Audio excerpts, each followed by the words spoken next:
Two-Timer by Fredric Brown. This story appeared in Galaxy Science Fiction, February of 1954. Extensive research by Project Gutenberg at Gutenberg.org did not uncover any evidence that the U.S. copyright was renewed.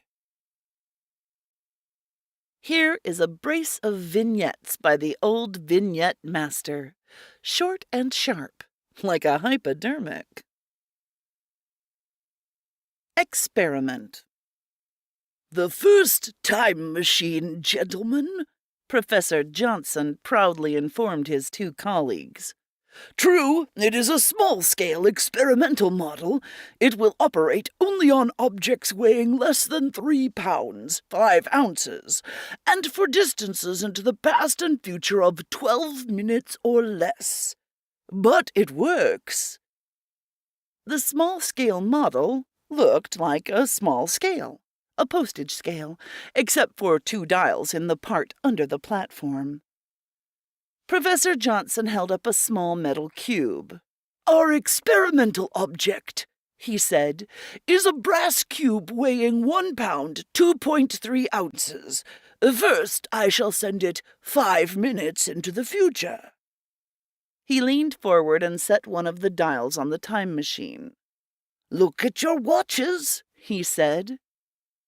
They looked at their watches. Professor Johnson placed the cube gently on the machine's platform. It vanished. 5 minutes later, to the second, it reappeared. Professor Johnson picked it up. "Now, 5 minutes into the past." He set the other dial. Holding the cube in his hand, he looked at his watch. "It is 6 minutes before 3 o'clock. I shall now activate the mechanism by placing the cube on the platform at exactly 3 o'clock.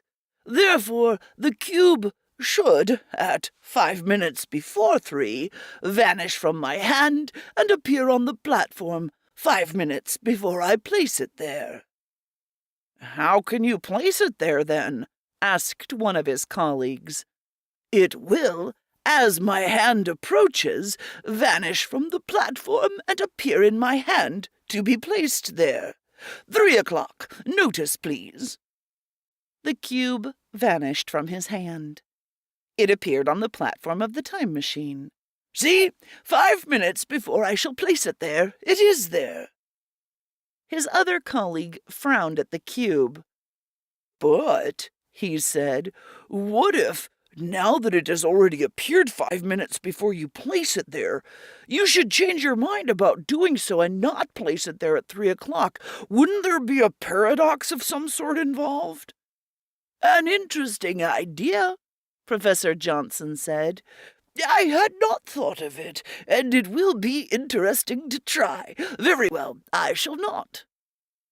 There was no paradox at all. The cube remained. But the entire rest of the universe, professors and all, vanished. Sentry. He was wet and muddy and hungry and cold, and he was 50,000 light-years from home. A strange blue sun gave light, and the gravity, twice what he was used to, made every movement difficult. But in tens of thousands of years, this part of war hadn't changed. The flyboys were fine with their sleek spaceships and their fancy weapons. When the chips are down, though, it was still the foot soldier, the infantry that had to take the ground and hold it, foot by bloody foot. Like this damn planet, of a star he'd never heard of until they'd landed him there. And now it was sacred ground because the aliens were there too. The aliens, the only other intelligent race in the galaxy. Cruel, hideous, and repulsive monsters. Contact had been made with them near the center of the galaxy after the slow, difficult colonization of 12,000 planets. And it had been war at sight. They'd shot without even trying to negotiate or to make peace. Now, planet by bitter planet, it was being fought out. He was wet and muddy and hungry and cold, and the day was raw with a high wind that hurt his eyes. But the aliens were trying to infiltrate, and every sentry post was vital. He stayed alert, gun ready, 50,000 light-years from home, fighting on a strange world and wondering if he'd ever live to see home again. And then he saw one of them crawling toward him.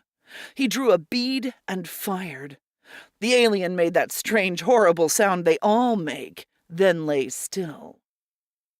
He shuddered at the sound and sight of the alien lying there.